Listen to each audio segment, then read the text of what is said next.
wabarakatuh. Alhamdulillahilladzi lam yalid wa lam yulad wa lam yakul lahu kufuwan ahad. Wassalatu wassalamu ala Rasulillah wa ala alihi wa sahbihi wa mawalah. Qala Allah Ta'ala fi kitabihil karim. Ya ayyuhalladzina amanu taqullaha haqqa tuqatih wa la tamutunna illa wa antum muslimun. Allahumma faqihna fid din wa 'allimna ta'wil. Subhanaka la ilma lana illa ma 'allamtana innaka antal alimul hakim. Amma ba'd. Saudara-saudariku seiman, kaum muslimin dan muslimat, mukminin dan mukminat, yang semoga kita semuanya senantiasa dimuliakan oleh Allah Subhanahu wa taala, dimuliakan di alam dunia, di alam barzah, di alam mahsyar dan di alam akhirat. Mengawali kajian kita pada kesempatan malam hari ini, hendaknya Allah Subhanahu wa taala senantiasa kita syukuri dan janganlah kita mengkufurinya. Hendaknya Allah Subhanahu wa taala senantiasa kita ingat dan janganlah kita melupakannya. Hendaknya Allah Subhanahu wa taala senantiasa kita taati dan janganlah kita bermaksiat kepadanya. Baik jamaah yang berbahagia, pada kesempatan malam hari ini kita akan melanjutkan pembahasan kita dari kitab Al-Qawaid Al-Fiqhiyah, kaidah-kaidah fikih, dan kita akan masuk kaidah yang keempat. Qala al-muallifu rahimahullahu ta'ala, penulis semoga Allah merahmati beliau. Wadidduhu tazahumul mafasidi murtakabul adna minal mafasidi, kata beliau. Dan sebaliknya, apabila ada beberapa mafsadah, ada beberapa keburukan, ada beberapa bahaya, ada beberapa kejelekan yang berbenturan, bertabrakan, maka ambillah yang paling kecil, yang paling ringan, yang paling minim kerusakannya, keburukannya, kejelekannya, maldorotnya dan bahayanya. Baik, pada pertemuan yang lalu kita sudah menyampaikan berkaitan dengan maslahat dan maldorot. Kemarin kita sudah menyampaikan ketika ada maslahat, kebaikan, sesuatu yang bermanfaat yang ketika bertabrakan kita diperintah untuk mengambil semua gitu. Ada kebaikan dua, kita ambil semua kalau mampu. Kalau tidak mampu maka mengambil yang lebih manfaat. Ada 3 maslahat, ada 3 kebaikan. Kita disuruh mengambil semua kalau mampu. Kalau nggak mampu disuruh mengambil yang paling manfaat. Ada 4 kebaikan, ada 5 kebaikan. Kita disuruh untuk mengambil semua kalau mampu. Kalau nggak mampu kita disuruh mengambil yang paling manfaat. Ini sudah kita bahas ya. Sebaliknya, ketika di hadapan kita ada 2 keburukan, maka hukum asalnya kita disuruh untuk menghindari semuanya kalau mampu. Kalau nggak mampu maka kita mengambil yang lebih ringan, lebih kecil maldorotnya. Ada 3 keburukan, hukum asal kita disuruh untuk menghindari semua kalau mampu. Kalau nggak mampu ya kita menghindari mana yang paling ringan, kita menghindari yang kita mengambil madorot yang paling kecil dan seterusnya. Baik, sebagaimana maslahat itu bertingkat-tingkat, maka maldorot juga bertingkat-tingkat. Ada buruk, ada lebih buruk, ada paling buruk. Ada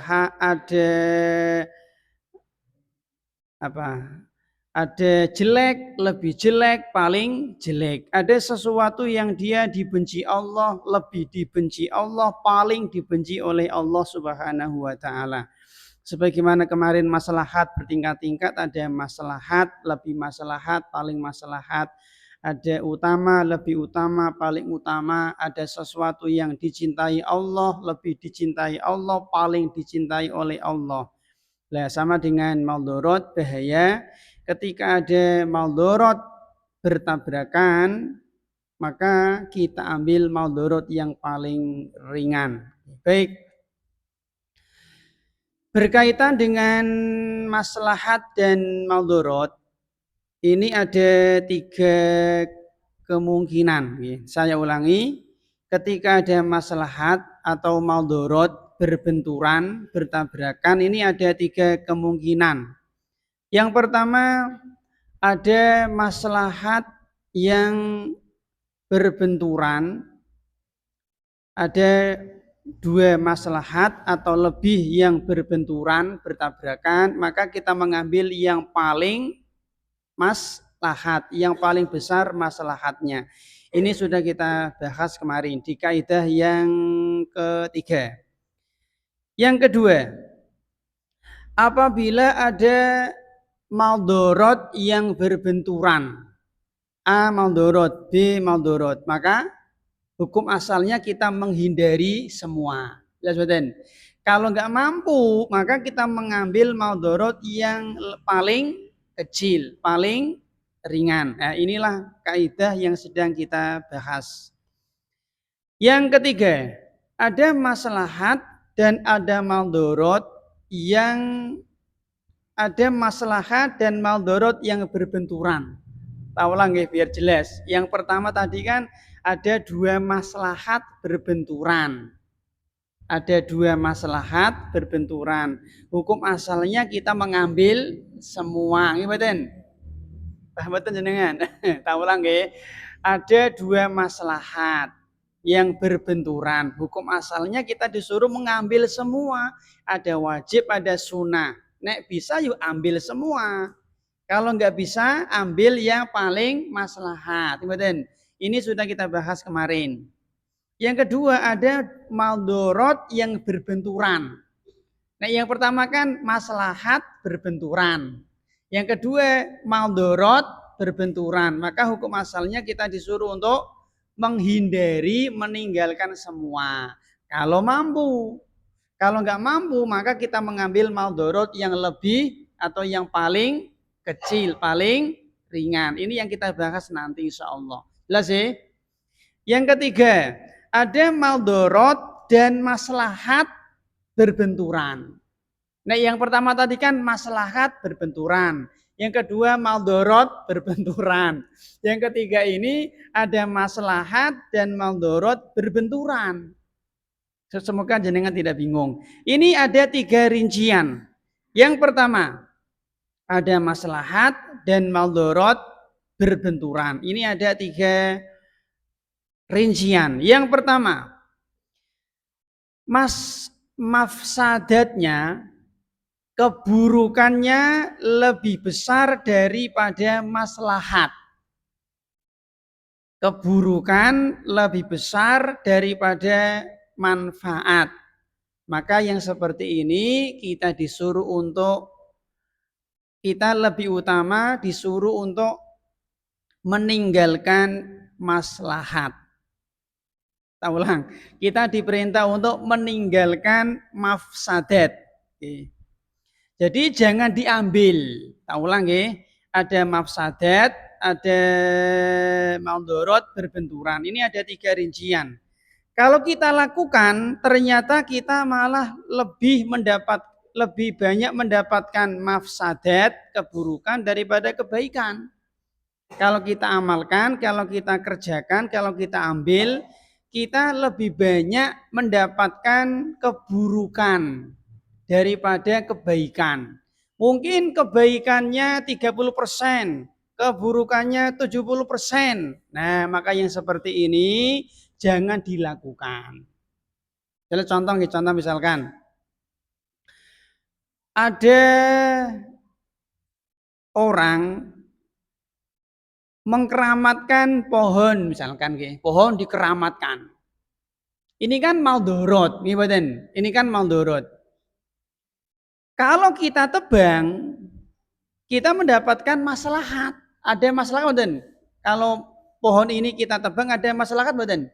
Ada gitu. Yang tadinya kan pohon dikeramatkan menjadi sumber kesyirikan, sarana wasilah kesyirikan. Ini kan maldorot. Kalau kita tebang, tentunya akan hilang kemaldorotan. Tapi kita bisa dibunuh. Nah, kita bisa dibunuh. Jelas, kita bisa dibunuh, nggih. Nah, daripada kita dibunuh seperti ini, maka menimbulkan bahaya lebih besar bagi diri kita. Maka jangan ditebang. Paham mboten? Jangan ditebang. Sekarang yang kedua, bila ada maslahat, bila maslahat dan maldorot tadi itu ketika bertemu, ternyata lebih besar maslahatnya. Yang pertama tadi kan lebih besar maldorot, maka jangan diambil. Yang kedua ini, ketika ada maldorot dan maslahat bertemu, kalau kita lakukan ternyata lebih besar maslahatnya.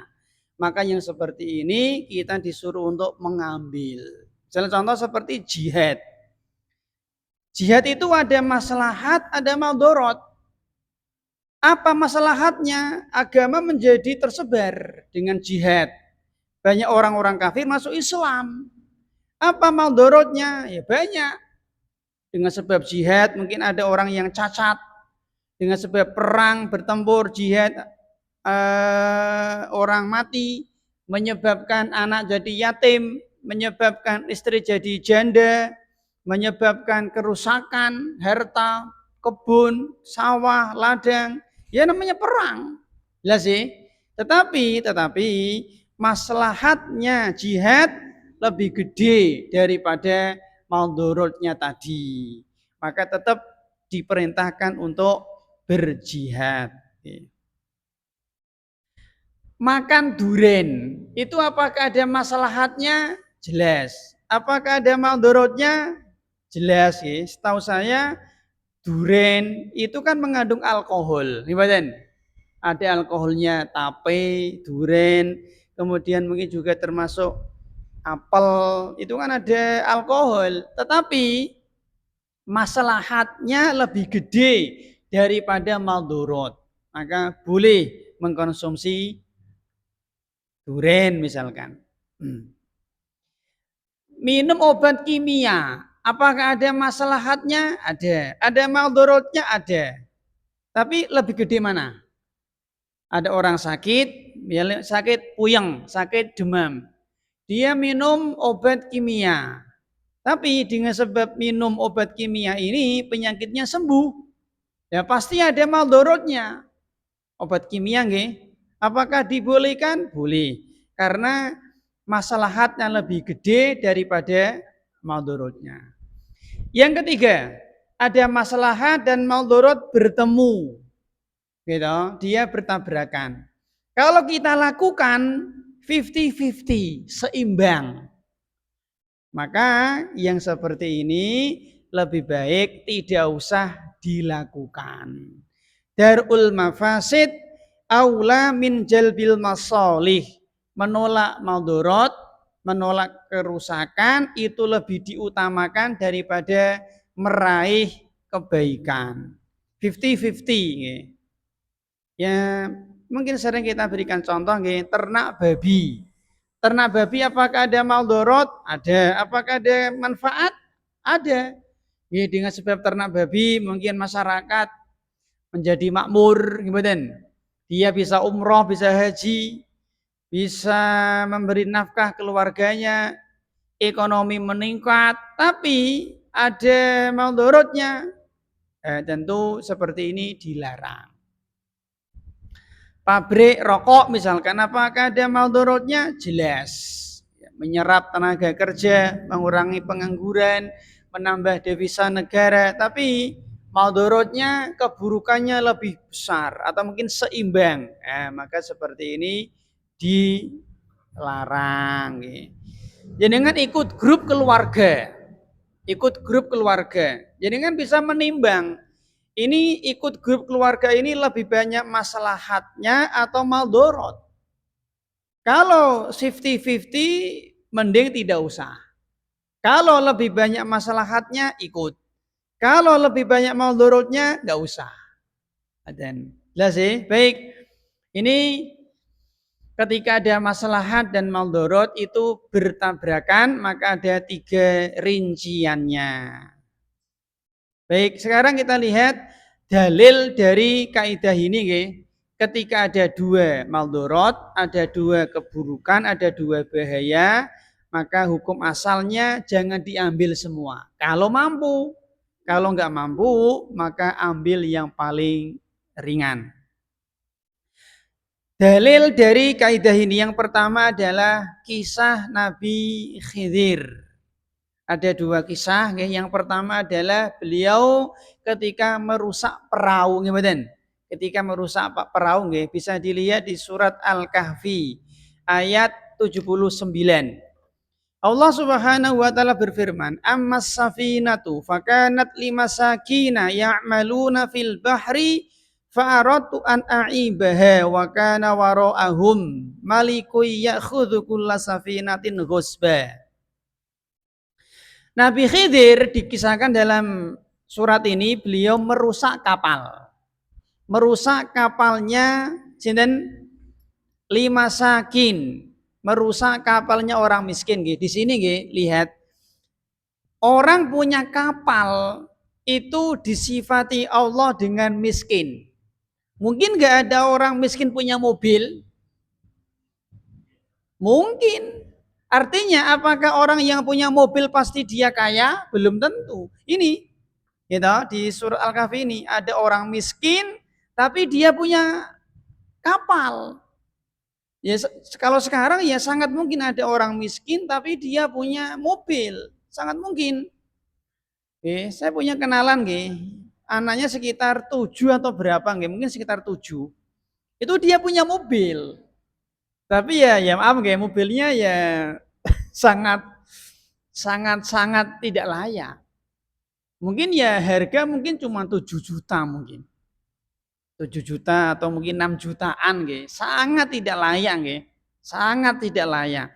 Lah karena kalau beliau safar atau pergi pulang kampung anaknya sekitar 7 atau 6 Pak. Ya le nggawa piye kuwi nek pakai roda 2 gitu. Apakah dia kaya? Belum tentu. Belum tentu. Ini Allah mensifati orang miskin ini dia punya kapal. Jadi belum tentu orang yang punya mobil itu dia kaya. Mungkin dulu kita pernah menyampaikan standar orang kaya dalam Islam. Masih ingat jenengan Pak? Ada 2 standar. Si A, si B. Seseorang dikatakan kaya dalam Islam menurut kacamata Islam itu kalau dia punya 2 sifat, punya 2 ciri. Bukan punya mobil, enggak. Yang pertama adalah dia punya harta 1 nisab zakat. Dia punya harta 1 nisab zakat. Sekarang nisab zakat mal pinten? Setara dengan 85 gram emas Kalau sekarang 1 gram emas 1.500.000 berarti 1.500.000 kali 85 gram emas. Kira-kira ya 130 jutaan lah. Ada orang dia punya uang 130 juta. Kaya belum. Kan baru 1 syarat, baru 1 sifat, 2 sifat. Ada orang dia punya uang 5 miliar kaya belum. Belum. Hari ini jenengan mendapatkan harta waris 5 miliar. Apakah jenengan sudah kaya? Belum. Menurut Islam ya. Menurut kacamata Islam loh, bukan menurut kacamata tetangga. Nek menurut kacamata masyarakat ya 5 miliar sudah kaya. Belum. Karena syaratnya kurang 1. Orang dikatakan kaya dalam Islam itu kalau dia punya 2 ciri, 2 sifat. Tadi yang pertama, dia punya harta 1 nisab zakat. Berarti kalau duit berarti ya kurang lebih 130 juta. Kalau emas berarti 85 gram. Sudah kaya? Belum. kurang satu sifat lagi. Yang kedua apa? Hartanya itu mengendap, diam, nganggur selama 1 tahun. Namanya haul. Makanya zakat itu kan harus 2 syarat toh, nisab dan haul. Jadi kan hari ini mendapatkan harta waris 5 miliar. Sudah kaya? Belum. Belum kaya. Gitu. Dapat 5 miliar tapi kanggo nyarutang. Kanggo utang, kanggo ini itu akhirnya kayak 50 juta. Lah, toh. Ada orang hari ini dapat 200 juta, misalnya pesangon, kaya belum tentu.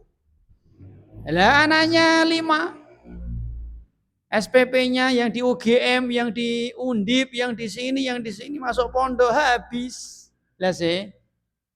Orang yang punya penghasilan 50 juta per bulan apakah dia pasti kaya? Belum tentu. Ingat nggih, menurut Islam si A setiap bulan gajinya misalnya 50 juta. Apakah orang kaya? Belum tentu. Si fulan misalkan sebulan gajinya 50 juta. Setiap bulan nggih, setiap bulan niki lho, 50 juta. Kaya? Belum tentu. Lah istrinya 4 ya, Pak. Nah, istrinya 4, anaknya 20. Sebulan dia harus memberi nafkah 60 juta. Miskin apa kaya? Miskin. Lah kurang. Penghasilan dia 50 juta, dia punya kewajiban memberi nafkah 60 juta. Orang seperti ini masih boleh menerima zakat. Miskin dia. Lah sih. Si B gajinya cuma 1.500.000 misalnya sebulan nggih. Si B 1.500.000 tapi dia dewean. Atau ginilah, si A punya gaji 3 juta. Istri 1, anak 1. Dengan nafkah 2 juta cukup. Dia bisa menabung 1 juta berarti dia kaya. Artinya dia tidak boleh mendapatkan zakat. Kan dulu kita pernah bahas ya, status itu ada tiga jenis status manusia. Dilihat dari harta. Yang pertama dia muzaki. Itu orang yang wajib bayar zakat. Namanya muzaki, ini orang kaya nggih. Yang kedua mustahik. Itu orang yang dia berhak menerima zakat, dia miskin. Yang ketiga ini namanya afaf. Kafaf, yaitu orang yang dia tidak kaya dan tidak miskin. Jadi dia wajib zakat yora, menerima zakat nggak boleh. Ada. Mungkin ada di antara kita. Gitu. Saya sendiri itu merasa cukup. Saya bayar zakat belum wajib karena yurun di duit, gitu. Tapi menerima zakat juga nggak boleh saya. Lah sih, lah kita sendiri kita ini ngoco awake dhewe-dhewe. Jenengan kita ini yang mana? Kita ini yang muzakikah, mustahikah, atau yang ketiga ini kafaf, pas-pasan. Jadi mustahik ya ora, muzaki ya ora. Kita bisa melihat diri kita. Baik. Kembali ke materi di sini, Allah mensifati orang miskin dengan dia punya pekerjaan dan dia punya kapal. Lah, tapi dia miskin, tapi dia disifati Allah dengan miskin. Nah, Nabi Khidir beliau ini merusak kapalnya orang miskin tadi. Kenapa? Karena wakana waro'ahum malikun. Karena di seberang sana itu ada raja, ada perampok lah. Ada perampok yang dia suka untuk merampas kapal yang lewat. Nabi Khidir di sini ada 2 maldorot nggih. Yang pertama maldorot kapalnya rusak. Yang kedua maldorot kapalnya hilang. Kapal hilang sama kapal rusak. Dua-duanya maldorot. Tapi mana Pak yang lebih ringan? Motor rusak, nopo motor hilang? Motor rusak. Ya kemarin hari Jumat yang lalu motor saya sampai di Melilir nggih. Itu rusak, Pak. Ya Allah nggih. Tak bengkelke itu kemarin habis 1.447.000. Kenapa? Karena kemarin pulang dari pengajian tuh kerendam banjir. Jadi saya pulang dari kajian di SBI kan kayak kayak kayak anu Pak, dia kan bawang ya. Saya pulang dari kajian sore-sore hujan deras, itu mogok kena banjir hampir separuh Pak. Itu ternyata di pos satpam sudah banyak orang yang mogok motornya. Tak tunggu sampai menjelang isya. Tak bawa ke sini akhirnya mogok itu. Tak bengkelkan itu habis 1.447.000. Yang saya itu heran Pak nggih. Sebelum itu saya itu eh jual kurma. Ini luar biasa nggih, jual kurma. Dia beli 1 dus 3 kilo. Saya tuh dikasih uang berapa? 1.700.000. Jadi lebih sekitar 1.500.000. Persis tanggung bayar bengkel ke motor. Ya Allah, rezeki masuk. Ini kenyataan nih ya Allah nggih luar biasa nggih. Jadi nek kita suruh milih motor rusak apa motor hilang? Ya tentu motor rusak. Nek coba yang nggonku. Ya Allah. Wingi rawuh jenengan Pak nggih. Nggih pangapunten Pak nggih ya Allah nggih. Akhirnya saya pulang sampai sana hampir setengah 10 Pak. Mirip ketika pengajian mogok nggih. Enggak apa-apa nggih Pak nggih. Ya ini mirip. Ada orang dia dihadapkan dengan dua maldorot, kapal rusak atau kapal hilang. Maka Nabi Khidir merusak kapalnya. Enggak masalah, yang penting kapalnya tidak hilang. Kemudian dalil yang kedua, yaitu tentang kisah seorang Arab Badui yang pipis di Masjid Nabawi. Dari Anas bin Malik ini sering kita dengar nggih. Anna A'rabiyan. Ada orang Arab Badui. Nek Arabi itu orang Arab. Nek A'rabi itu Arab Badui. Kita ulang. Nek Arabi, pendek nggih. Arabi itu orang Arab. Nek A'rabi panjang itu orang Arab Badui. Nek jenengan dibacakan Anda A'rabi berarti Badui. Tapi nek Arabi berarti dia orang Arab. Bala fil masjid, ada orang Arab Badui dia pipis di masjid. Faqama ilaihi ba'dul qaum. Maka sebagian sahabat ini langsung berdiri ingin mencegahnya. Faqala Rasulullah sallallahu alaihi wasallam da'uhu wala tuzrimuh, kata Nabi, biarin, jangan diganggu, biarin, jangan dicegah. Karena dia sudah terlanjur kencing, Pak. Jadi ada orang Arab Badui dia wis terlanjur pipis. Maka Nabi melarangnya. Qala falamma faragha da'a bidalwin min ma'in fasobbahu alaihi. Maka setelah selesai kencing, maka Nabi menyuruh sahabat untuk mengambil air 1 ember, kemudian disiramkan, maka selesai. Hadis riwayat Al-Bukhari dan Muslim. Di sini itu ada 2 maldorot. Yang pertama adalah seseorang dia pipis di masjid, tentu haram nggih. Apalagi ini Masjid Nabawi, bukan masjid Jeketerong gitu. Yang kedua, kalau dia dicegah, maka nanti akan meluber karena dia sudah terlanjur kencing. Kalau belum kita cegah, ini sudah wes kadung.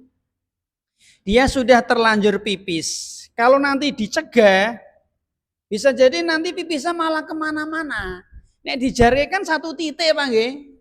Maka lebih kecil maldorotnya. Maka Nabi menyuruh sahabat untuk membiarkan. Ingat nggih, di sini bukan berarti Nabi itu mengizinkan, bukan. Wes kadung Mas. Wes terlanjur soalnya. Kalau nanti dicegah, bisa jadi nanti pipisnya kemana-mana. Akhirnya disiram pakai air 1 ember, selesai. Ini Pak nggih, ini digunakan oleh para ulama dalil bagaimana kalau kasur kita itu diompoli anak kita. Jadi misalnya nggih, kasur apa ya? kasur kapuk ya, atau kasur apalah, kasur busa nggih, diompoli anak kita, maka cara menghilangkan najisnya adalah dikocor nggih, disiram air sehingga nanti najisnya kan meresap ke bawah. Nggih. Najisnya meresap ke bawah, yang atas otomatis sudah suci. Apalagi kalau nanti dikasih tataan, dikasih spray, maka insya Allah sudah suci. Sama dengan tadi ada masjid. Masjid di zaman Nabi kan nganu nggih, tanah nggih. Tanah nggih, bukan keramik. Keramik belum ada gitu. Tanah. Maka disiram pakai air, najisnya kan ke bawah. Atasnya sudah suci, bisa untuk sholat. Makanya di zaman Nabi niku, Nabi dan para sahabat ketika mereka sholat pakai sandal, karena masjidnya niku masih tanah. Nabi niku kalau masuk makam sandalnya dicopot, masuk masjid dipakai sandal. Nabi niku nek masuk masjid pakai sandal, nek masuk kuburan malah nyopot sandal. Jenengan kali kula masuk masjid sandalnya copot, masuk kuburan pakai sandal. Karena memang kondisi beda. Kondisi sekarang sudah berbeda dengan di zaman Nabi Shallallahu Alaihi Wasallam. Kemudian yang ketiga adalah kisah tentang Nabi Khidir membunuh anak kecil. Ini juga mirip nih, mungkin nggak usah ya. Mirip. Baik, sekarang kita lihat. Baik, sebelum kita masuk ke penerapan kaidah nih Pak, keburukan, maldorot, bahaya itu bertingkat-tingkat. Tadi sudah kita sampaikan nggih. Sebagaimana amal solih bertingkat-tingkat, surga bertingkat-tingkat, maka maksiat juga bertingkat-tingkat. Neraka juga bertingkat-tingkat. Masih ingat jenengan Pak? Surga niku tingkatannya ke atas, namanya darajat, derajat. Neraka tingkatannya ke bawah, namanya darokat. Kata Allah, innal munafiqina fid darkil asfali minan nar. Ada kata fid darki, darkun, darkani, darokatun. Jadi tingkatan surga itu ke atas, namanya derajat. Kalau tingkatan neraka itu darokat, ke bawah. Sebagaimana amal solih bertingkat-tingkat, maka amal keburukan, maksiat juga bertingkat-tingkat. Contoh misalkan zina. Zina bertingkat-tingkat. Zina yang paling parah adalah zina dengan mahram. Jadi tidak satu level, tidak satu tingkat, tidak satu derajat. Zina bertingkat-tingkat. Zina yang paling parah itu zina dengan mahram. Zina dengan adiknya, zina dengan ibunya, ngeri Bang ya? Zina dengan tantenya, zina dengan neneknya, zina dengan keponakan, zina dengan putrinya, intinya dengan mahram. Ini zina yang paling parah. Contoh yang kedua misalkan seperti dusta, bohong, bertingkat-tingkat. Dusta yang paling parah adalah dusta atas nama Allah dan Rasul. Ini dusta yang paling parah. Mas, kalau sampean membaca sholawat nariyah 4444, maka semua hajatmu terkabul. Ini namanya dusta atas nama Allah. Dusta yang paling parah. Jelas sih, dusta yang paling buruk. Mas, Allah itu tidak beristiwa di atas arsy. Ini dusta yang paling parah. Jelas sih, Allah itu nggak punya tangan. Allah itu nggak punya wajah. Ini dusta yang paling dusta. Kenapa? Karena dia dusta atas nama Allah Subhanahu wa Ta'ala. Bukan perkara kecil, ini dusta yang paling parah. Membunuh juga bertingkat-tingkat. Membunuh yang paling parah yang membunuh para nabi. Membunuh orang kafir dengan membunuh orang muslim tidak sama Pak. Tentu lebih besar dosanya membunuh orang muslim. Makanya seorang muslim membunuh orang kafir enggak dikisos. Ulang ya, seorang muslim membunuh orang kafir itu tidak dikisos karena tidak sama. Apalagi ini membunuh wali-wali Allah, kekasih-kekasih Allah, apalagi ini membunuh para nabi. Ini membunuh yang paling parah. Ada ya ada.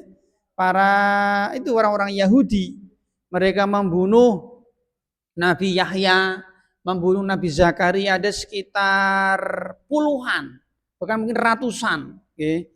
Nabi yang dibunuh oleh Yahudi, bangsa kera dan bangsa babi, gitu. Yahudi, bangsa kera, bangsa monyet dan bangsa babi. Yahudi, laknatullah alaih, semoga Allah melaknat mereka. Sombong, bertingkat-tingkat. Sombong yang paling sombong napa niku? Batarul haq, menolak kebenaran. Dan riba juga bertingkat-tingkat. Riba yang paling buruk adalah riba jahiliyah. Riba kan bertingkat-tingkat nih Pak. Nah contoh misalnya contoh. Saya punya uang 100.000 satu lembar. Tak tuker. Karena saya nggak punya uang receh, tak tuker sama uangnya Mas Alif misalnya. Mas Alif, tuker Mas. 100.000 selembar, tukar uang receh. Lah Mas Alif hanya punya uang 80.000. 20.000 4 lembar. Yang 20.000 nanti malam Pak. Boleh nggak Pak? Saya 100.000 sekarang, Mas Alif ngasih ke saya 80.000 4 lembar.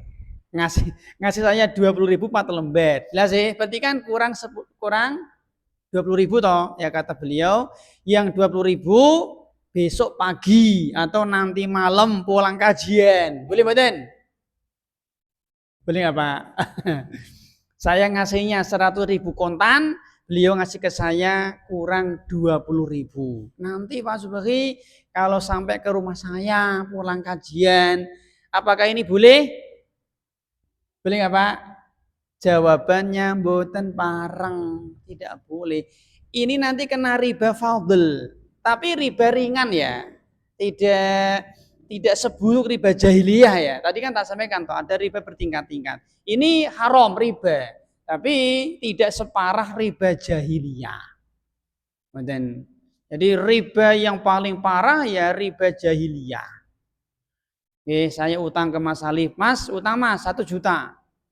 Tak utangi Pak Subhi, tapi bulan depan nek bayar yang kelunasi 1.200.000. Nah inilah riba jahiliyah. Ternyata ini kan bulan Desember. Mas utang Mas 1 juta. Mas Alif tak utangi, tapi Januari besok kalau kembali 1.200.000 siap nggak apa-apa. Misalkan. Ternyata akhir bulan Januari saya belum bisa melunasi. Nah kata Mas Alif, oke, utang jenengan boleh molor dibayar bulan Februari, tapi jadi 1.400.000. Nah Februari saya belum punya uang, kata Mas Alif nggak apa-apa, Maret nggak apa-apa, tapi utangnya jadi 1.600.000. Wah Maret nggak bisa bayar, lagi April nggak apa-apa, April tapi 1.800.000 terus. Ini riba jahiliyah, riba yang paling buruk.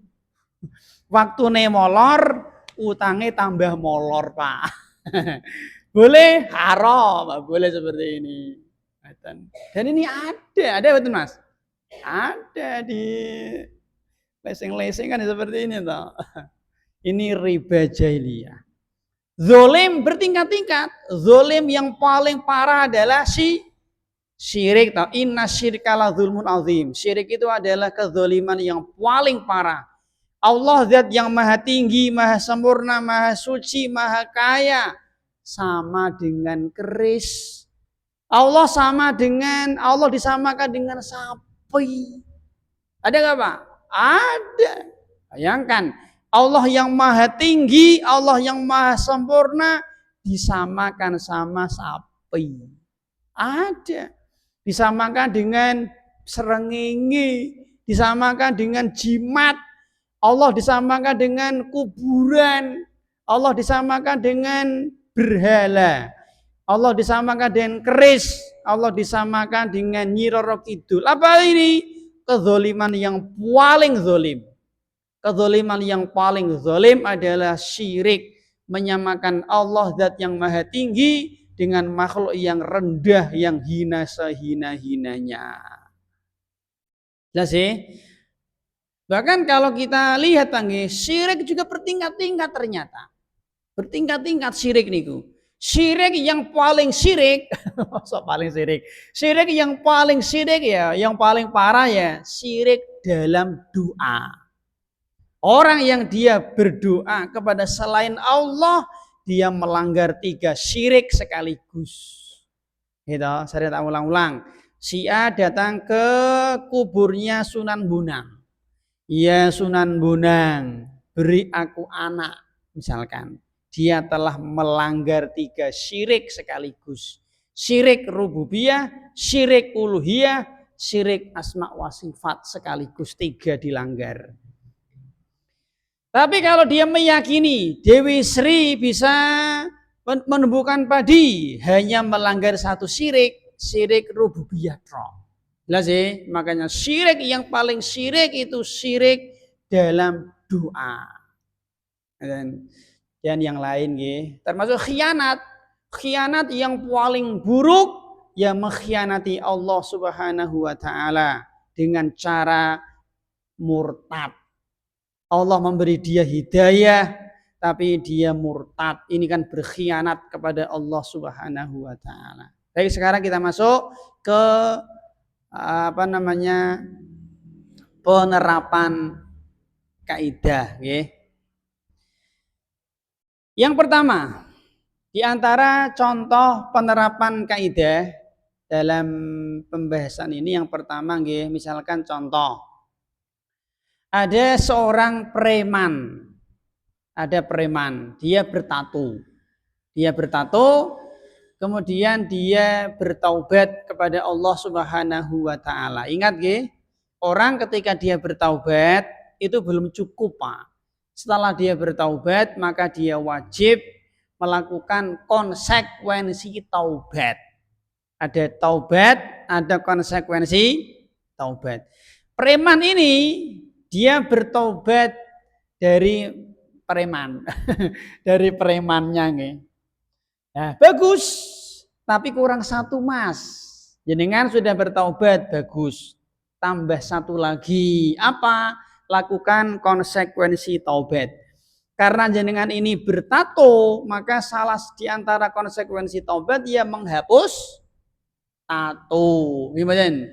Dulu ketika ada seorang sahabat yang bernama Adi bin Hatim, dia dulu Nasrani, akhirnya masuk Islam toh.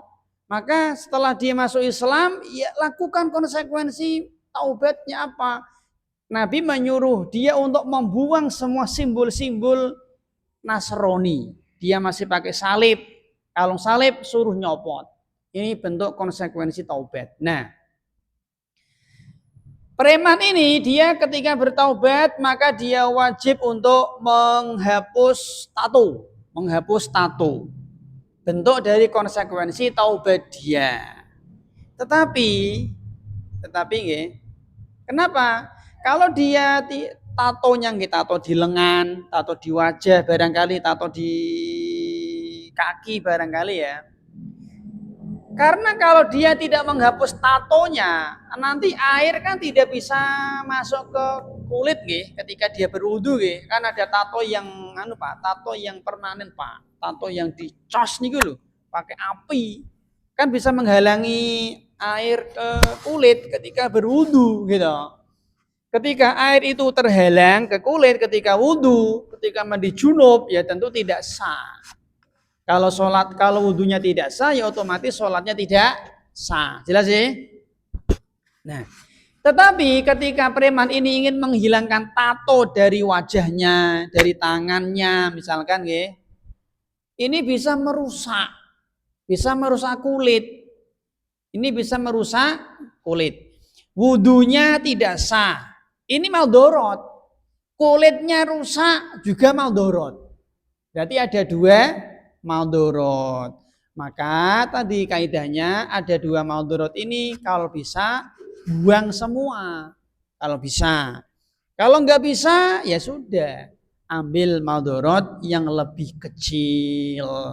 Kalau dia nanti dibuang tatonya kok malah kulitnya rusak, terkelupas, berdarah-darah, membahayakan bagi jasad dia, fisik dia, maka tatonya tidak usah dihilangkan.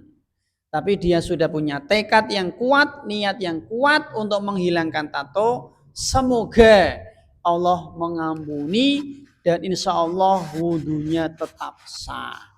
Ini pengecualian karena dalam kondisi darurat. Jelas sih?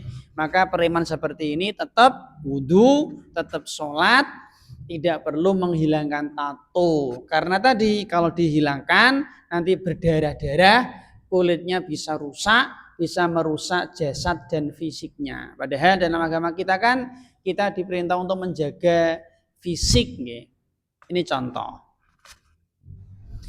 Contoh yang kedua misalkan, si fulan dia kelaparan, kalau nggak makan mati misalkan. Darurat, sudah nggak makan 3 hari misalkan. Di situ ada dua pilihan. Yang pertama bangkai babi, yang kedua babi hidup. Nah, cara jenengan pilih mana Pak? Cara jenengan Pak? Bangkai babi haram, babi hidup haram. Ada dua maldorot, ada dua bahaya, ada dua keburukan. Nah, kita nggak bisa mau kata di hukum asal ada dua maldorot, kita disuruh untuk menghindari semua. Nek mampu, ora iso Pak, harus milih salah satu. Oke, kalau milih salah satu maka pilih maldorot yang paling ringan. Kira-kira yang mana nih? Bangkai babi, bangkai kambing, nopo babi urip. Mana yang lebih kecil, yang lebih ringan maldorotnya kira-kira? Kambing neng batang, urip neng babi. Semuanya maldorot. Maka kita milih maldorot yang lebih kecil nih. Maka jawabannya adalah memilih bangkai kambing. Kenapa? Karena hukum asal. Kambing itu kan dia halal hukum asalnya nih. Sedangkan hukum asal babi haram. Maka kita mengambil yang lebih kecil berarti bangkai kambing. Pak, nek bangkai kambing wis bosok piye? Soal lain itu nanti dulu. Itu pembahas, itu rincian. Ini hukum asal ya, hukum asal. Ini bangkai kambing tapi anyar gres misalnya. Anyar gres, gitu. Sangat misalnya, lagi mati tos misalnya gitu. Kalau bangkai kambing wis 5 hari yang lalu wis bosok ono sing ganti lain lagi. Ini itu kan rincian itu nanti. Ada orang misalnya Pak, ada orang kelaparan, 5 hari nggak makan. Orang seperti ini itu boleh nggak makan bangkai kambing? Bukan boleh, wajib Pak. Wajib. Dalam rangka menyelamatkan nyawa. Wajib dia makan. Nah, dia ini sengaja nggak makan malah dosa. Bukan boleh, wajib. Lah sih. Wajib dalam rangka menyelamatkan jiwa. Kan wajib menyelamatkan jiwa itu. Nah, si A nggak makan 5 hari. Kalau nggak makan mati nih. Di depan dia ada 2 pilihan. Yang pertama bangkai babi. Wah, double nih. Babi haram, batang haram. Berarti haramnya double. Wes babi, bangkai sisan. Ini pilihan pertama. Pilihan kedua adalah mayat manusia. Kira-kira pilih mana Pak kita? Ada bangkai babi, ada mayat manusia, jenazah menungso. Ya jenengan kita nggak ngalami ya, tapi ya mungkin ya, ada di daerah mana mungkin kita nggak tahu, mungkin kondisi kelaparan ya. Nah, sekarang kan makmur Bang, gemah ripah loh jinawi ini sekarang. Coba zaman 300 tahun yang lalu, zaman penjajahan Belanda zaman Romusa nih kok kerja paksa. Sangat mungkin, Pak. Sangat mungkin gitu. Saya pernah dapat cerita dari guru saya yang pun sepuh nih, dulu itu dia itu kadang makan mangan Pak. Mangan katul, Pak. Tahu katul Mas ya? Katul pangan dedek iku mangan bebek itu. Iku kenyataan jenang katul. Itu tahun beliau mungkin lahir tahun 50-an loh, Pak. Kan belum lama atau berarti gitu. Apalagi zaman Belanda penjajahan gitu. Saya punya dosen, itu dulu itu kadang mangan ulo, Pak. Ya zaman segitu memang tahun 50-an, tahun 40-an mangan ulo. Karena kelaparan. Jadi kan orang alami to Mas, ini Mas Alif, cacile saiki. Mangane wis sarapan nasi padang, ya nggih. Sarang alami, Pak.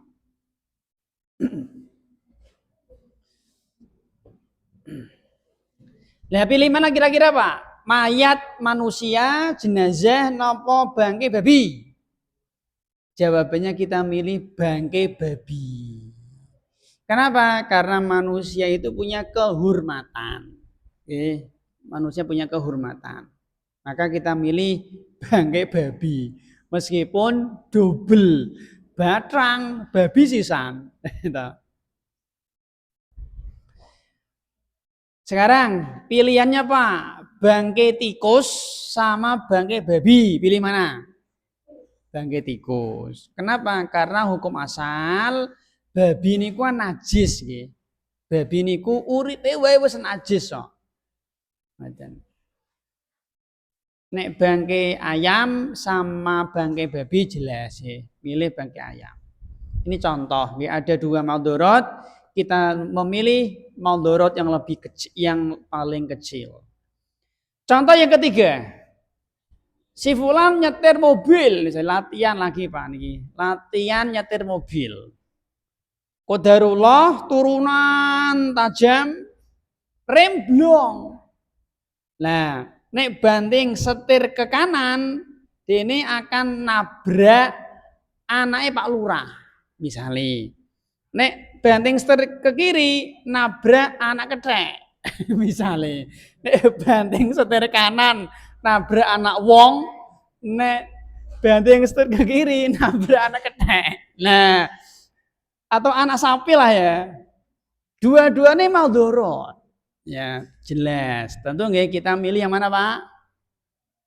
Anak kecek. Cetron ini gampang gitu. Sekarang Pak, depan kita nggih, banting setir kanan nabrak kucing. Banting setir kiri nabrak ayam. Pilih mana kira-kira? Banyak orang yang milih ayam toh. Kenapa? Takut kualat. Nah, ada orang seperti itu nggih, dia ini nabrak kucing itu kayak merasa bersalah dia ini.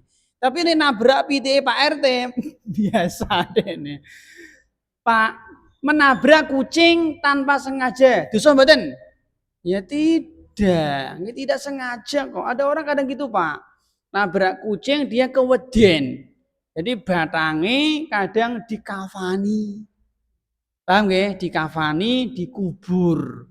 Tapi nek nabrak pitik brung.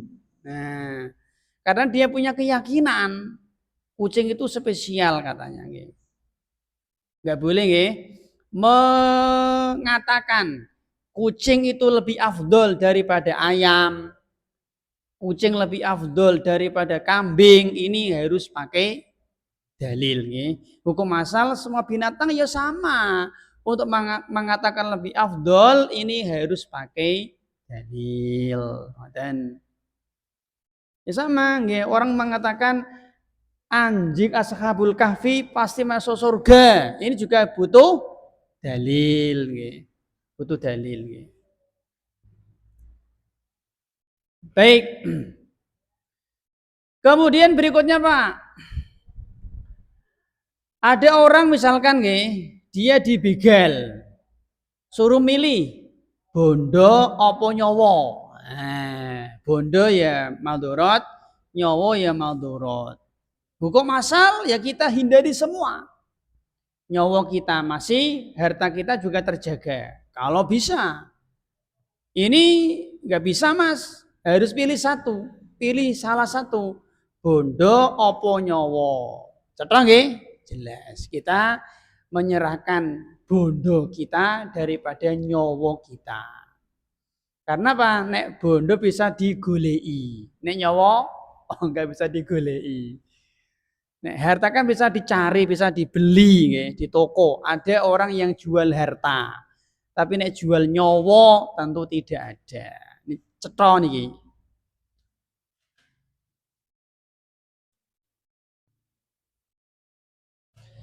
Baik. Kalau panjenengan tidak ikut acara tahlilan, ibu jenengan marah. Tapi nek jenengan tahlilan, ibu jenengan ridho, Allah marah. Lah milih mana? Jenengan dimarahi Allah atau dimarahi ibu jenengan? Monggo. Nek jenengan tahlilan, ibu jenengan ridho, seneng, mesam-mesam guyang-guyu, ridho. Allah marah. Kan bid'ah toh, gitu. Merusak agama toh. Tapi nek jenengan tidak tahlilan, ya Allah suka, Allah cinta jenengan. Tapi ibu jenengan nesu, emosi. Kira-kira jenengan cari yang mana Mas? Pas Alif. Dimarahi Allah apa dimarahi ibu? Tenane Mas, ya. Dimarahi ibu paling dia pakai Pak nggih. Gitu paling kan sedina rong dina to wong tua. Tapi ini Allah marah, ini yang berbahaya. Ketika Allah sudah murka sama kita, kalau kita doa ya sulit dikabulkan. Kalau Allah murka sama kita ya ketika kita mendapatkan nikmat ya susah untuk bersyukur. Kalau Allah sudah marah sama kita ketika kita mendapatkan musibah, kita sulit untuk bersabar dan seterusnya. Maka kita mengedepankan ridho Allah daripada ridho manusia. Kalau bisa ya kita hindari semua. Kalau bisa Allah tidak murka, ibu tidak marah kalau bisa. Kalau nggak bisa ya tadi milih yang lebih ringan. Ada seorang wanita, dia sakit misalkan, berobat ke dokter. Di situ hanya ada dokter laki-laki. Kalau fulana ini tidak berobat, penyakitnya tambah kambuh. Apa ini? Ya maldorot. Tapi kalau dia berobat ke dokter laki-laki, tersingkap aurat. Apa nih? Ya maldorot. Jelas sih, ada dua maldorot. Kalau dia tidak berobat, bisa meninggal. Maldorot tentunya, nyawa hilang. Tapi kalau dia berobat ke dokter laki-laki, ada harapan sembuh, tapi aurat terbuka. Maka di sini ambil maldorot yang lebih ringan. Apa? Ya tentu berobat ke dokter meskipun aurat tersingkap. Dan seperti ini boleh kalau sebatas untuk berobat. Ibu-ibu misalnya kalau ibu-ibu keluar rumah ke mall, ke pasar, arisan RT pakai jilbab, suami marah. Jelas ya, suami marah.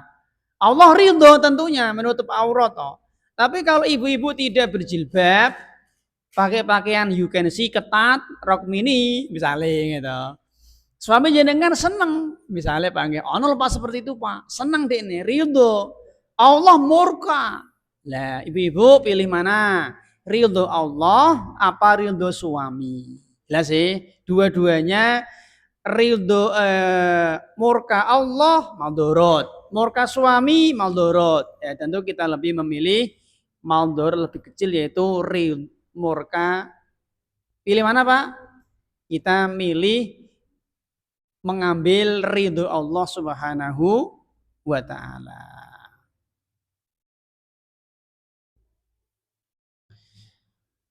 Ketika ada seorang dai, ustadz, mubalek, kiai, gitu, dai.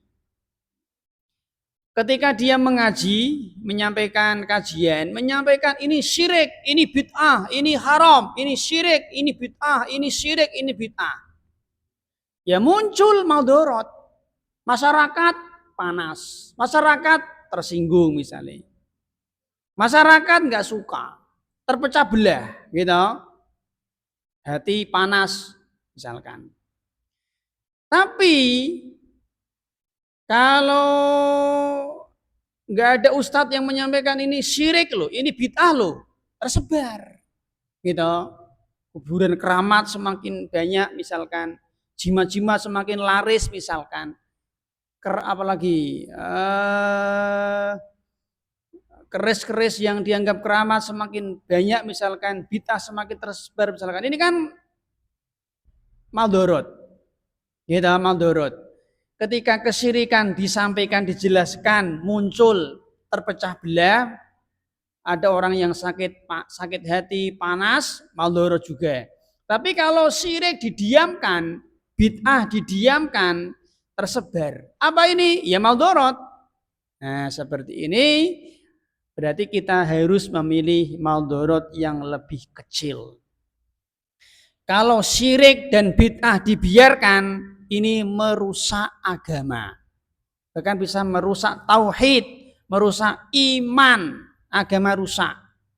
Tapi kalau syirik bid'ah dijelaskan, bisa merusak persaudaraan. Ini kan kita rasakan gitu. Ketika kita mengenal sunnah, barangkali kita sengketa sama keluarga kita, barangkali gitu. Nah, tentu kita memilih yang rusak persahabatan nggak apa-apa. Yang penting iman kita tidak rusak. Dalam rangka menyelamatkan iman dan tauhid kita. Ini contoh Pak Nggih. Baik.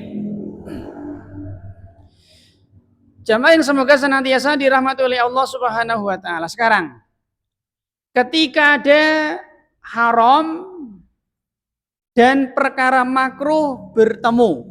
Ada haram, ada makruh bertemu, bertabrakan. Kita pilih yang mana? Hukum asal kita hindari semua. Kalau mampu, kalau nggak mampu kita mengambil yang makruh. Jelas sih? Lagi misal contoh nih, rugi dunia dengan rugi akhirat. Dua-duanya rugi, dua-duanya maldorot. Hukum asal kita hindari semua, gitu kan, kita pingin tahu untung dunia, untung akhirat. Ini ada rugi dunia, rugi akhirat. Hukum asal kita hindari semua. Tapi kalau nggak bisa, ya sudah. Kita mengambil yang mana? Kita mengambil yang rugi dunia. Yang penting di akhirat untung, kan ngoten toh, gimana? Contoh misalnya. Kalau kita mengucapkan selamat Natal misalkan. Kalau kita mengucapkan selamat Natal, maka bos kita senang. Bos kita suka.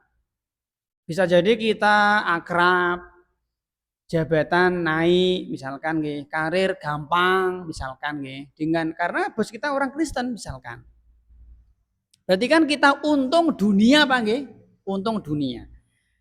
Tapi rugi akhirat. Kenapa? Allah murka. Allah murka. Bisa kehilangan iman. Ya, kalau kita ketika mengucapkan selamat Natal diiringi dengan keyakinan lahirnya anak Tuhan. Ini kan bisa menggugurkan iman, gitu, membatalkan syahadat. Tapi kalau kita tidak mengucapkan selamat Natal, Allah suka, Allah gembira, Allah senang. Lah, bos kita ini yang marah semarah-marahnya. Akhirnya kita diancam, dipecat. Jadi kan kita rugi dunia apa nggih? Nah, kira-kira kita pilih mana? Ada rugi dunia, ada rugi akhirat. Kalau kita mengucapkan Natal, kita rugi akhirat, tapi untung dunia. Kalau kita tidak mengucapkan selamat Natal, kita rugi dunia, untung akhirat. Maka orang yang beriman tentu tidak usah pikir-pikir, tentu lebih memilih akhirat. Yang penting akhirat selamat daripada untung dunia tapi di akhiratnya merugi. Kata Pak Bos, Mas, kalau kamu kerja di sini, kamu tidak boleh sholat Jumat. Misalkan kata Pak Bos, kalau kamu kerja di sini di perusahaan kami, ya kamu nggak boleh sholat Jumat, nggak boleh. Misalnya Pak ini peraturan misalkan. Ini kan untung dunia, tapi rugi akhirat. Seperti ini gimana Pak? Misalkan kita sudah terlanjur, wis kadung ya Pak. Kita awalnya nggak tahu ya, kita kerja di situ awalnya kita nggak tahu. Atau misalkan awalnya boleh Jumatan, tiba-tiba akhir tahun ada perubahan kebijakan, perubahan aturan. Mulai 1 Januari 2025 yang laki-laki pegawai di sini tidak boleh Jumatan misalnya. Boleh sholat duhur tapi tidak boleh Jumatan misalkan. Ipun Pak, cara jenengan gimana Mas Alif? Ya Mas, misalnya jenengan kerja di perusahaan asing Mas, gimana Mas Alif? Boleh sholat duhur, tapi tidak boleh Jumatan. Gimana Mas Alif? Nek cara Mas Alif, lanjut apa resign? Ini ada untung dunia jelas misalnya gitu, tapi rugi akhirat jelas ya. Jumatan kan wajib bagi laki-laki yang tentu yang balik berakal ya tentunya nggih. Cara Mas Alif gimana Mas? Resign, Masya Allah nih bagus ya. Betul. Kita wajib resign. Kenapa? Karena yang dilarang perkara wajib Pak. Kecuali misalnya gini. Kata Pak Bos, pegawai yang ada di perusahaan kami tidak boleh sholat duha. Masalah betul? Enggak masalah, kan sunnah toh. Enggak apa-apa, lanjut. Yang kerja di sini tidak boleh zikir. Enggak apa-apa, kan sunnah. Enggak apa-apa kerja di situ. Yang kerja di sini tidak boleh baca Quran selama kerja ya. Enggak apa-apa. Boleh, kan sunnah toh. Yang kerja di sini tidak boleh apa misalkan. Nah, nih. Pokoknya yang kerja di sini tidak boleh puasa sunnah. Puasa Dawud nggak boleh, Senin Kemis nanti dong ngeleh. Apakah boleh kita taati Pak? Boleh kan sunnah toh? Boleh. Ada misalnya ada seorang bos, karena dia tahu nek pegawainya nanti puasa sunnah, mungkin puasa Arafah, puasa Syawal, puasa Kemis, puasa sunnah, loyo, ngantuk. Nah, ada aturan di situ. Karyawan di perusahaan saya tidak boleh puasa Senin Kemis. Apakah boleh kita taati? Boleh kan sunnah. Tapi kalau seperti ini nggak boleh. Yang karyawan saya tidak boleh puasa Ramadan. Nah, ini nggak boleh. Kita siap resign. Jelas Bang? Tolong dibedakan. Tadi kan Jumatan atau wajib. Jumatan, sholat, puasa Ramadan, apalagi sholat jamaah. Nah ini kalau bisa kita pegang. Tapi kalau sekedar tidak boleh sholat sunnah misalnya. Pokoknya sholat Jumatan boleh. Tapi setelah Jumatan langsung ke kantor. Nggak boleh sholat ba'diyah Jumatan, nggak apa-apa. Kan sunnah toh. Silakan sholat duhur nggak apa-apa berjamaah. Tapi nggak boleh ba'diyah ya, nggak apa-apa. Kita boleh taat. Tidak boleh puasa Senin, nggak apa-apa. Tapi kalau nggak boleh puasa Ramadan, ya nggak boleh. Mungkin bagi wanita bagi wanita yang kerja di sini tidak boleh pakai jilbab, ya nggak bisa, wajib. Jelas sih. Tapi kalau nggak boleh pakai cadar, cadar kan masih berselisih ulama ya, berselisih ya. Atau misalkan yang kerja di sini harus potong jenggot. Nah, ini kan wajib. Jelas sih. Tapi kalau sunnah-sunnah tadi, sunnah puasa sunnah, zikir sunnah, baca Quran, puasa sunnah, boleh kita untuk tidak taat. Boleh untuk kita taat kepada bos kita. Jelas sih. Jadi rugi dunia dengan rugi akhirat, tentu kita milih rugi dunia. Sekarang Pak, ada perintah dan ada larangan bertabrakan. Pilih mana kira-kira? Ada perintah, ada larangan bertabrakan. Tambah sedikit ya. Kira-kira kita pilih mana? Maka kita utamakan larangan. Contoh, kita sedang BAB. Sedang BAB, kita mendengar azan dikumandangkan. Ada perintah untuk menjawab azan gitu, tapi ada larangan. Kemudian larangan mengucapkan lafaz Allah di dalam WC. Apalagi pas ngising gitu. Ada perintah, ada larangan. Kita utamakan larangan. Berarti ojo jawab. Jelas sih? Lagi misalnya kita mau wudu. Wudune kodarullah neng WC, nggih. Karena tempat wudune campur WC misalnya nggih. Di luar enggak ada keran. Wudune yo neng kamar mandi Mas neng WC kono nang ana toilete misalnya nggih. Nah, ketika kita mau wudu diperintah untuk membaca tasmiyah. Tasmiyah kan bismillah nggih, itu tasmiyah namanya, Pak. Bismillah itu tasmiyah, lengkap namanya basmalah. Jadi beda antara tasmiyah sama basmalah nggih. Ketika kita mau wudu kita disuruh untuk tasmiyah. Tapi ada larangan, gimana? Ketika di WC dilarang untuk mengucapkan nama, mengucapkan lafaz Allah. Berarti ada perintah, ada larangan. Pilih yang mana? Larangan. Berarti nek kita mau wudu neng toilet tidak perlu membaca tasmiyah atau kita bisa mengucapkan tasmiyah, membaca tasmiyah di luar dulu, keluar sebentar, bismillah, nah, kita masuk, nggak apa-apa, bisa.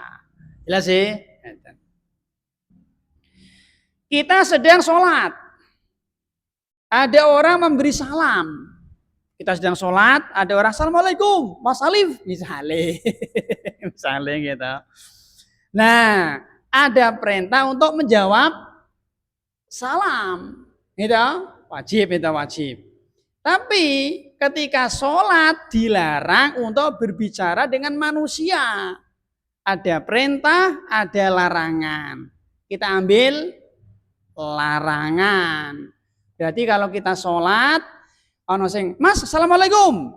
Tidak boleh kita jawab, batal nanti. Kita memberi isyarat bisa gini ngeten. Mas, assalamualaikum. Gini aja. Isyarat. Nah, kita jawab ya batal. Berarti kan kita ngomong sama dia di dialog, bisa batal. Jelas sih? Contoh yang keempat misalnya nggih, yang keempat nih. Kita sedang sholat. Sebelah kita, wahing, alhamdulillah, misalnya. Ada perintah untuk membaca, mengucapkan yarhamu Allah dong, gimana? Nah, tapi ada larangan. Ketika kita sholat tidak boleh berbicara dengan manusia, Pak. Maka kita ambil larangan. Maka nggak boleh, ya. Kalau kita sholat, wahing, kita mengucapkan alhamdulillah boleh. Tapi ini menjawab nggak boleh. Namanya dialog. Ini dihitung berbicara dengan manusia maka tidak boleh. Bisa batal nanti sholat kita, nggak boleh. Yang terakhir, yang kelima nih, ya Allah, jam lupa. Yang terakhir nih, insya Allah nih. Ada seorang wanita, Dia diperintah untuk haji. Gitu, haji kan wajib. Tapi nggak punya mahram. Bapak mun sedo, Pak D nggak ada anak wedok KB. Gitu. Intinya dia nggak punya mahram, Pak. Di sini ada perintah haji bagi wanita itu. Di satu sisi ada larangan safar tanpa mahram. Pilih mana kira-kira? Ada perintah, ada larangan, tabrakan. Pilih, utamakan yang larangan. Maka wanita perempuan seperti ini tidak perlu haji dan dia tidak wajib. Nah sih, nek dia nekat kaji malah dosa. Dosa dia ini malah terancam dosa. Kenapa tadi dilarang Nabi wanita safar tanpa mahram? Jadi masih banyak nih, nggak usah nggih pun nggih, demikianlah kesal aku Pak.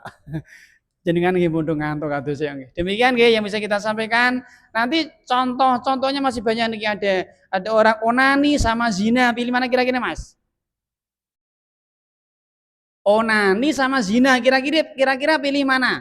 Nek iso ya aja kabeh. Nek iso.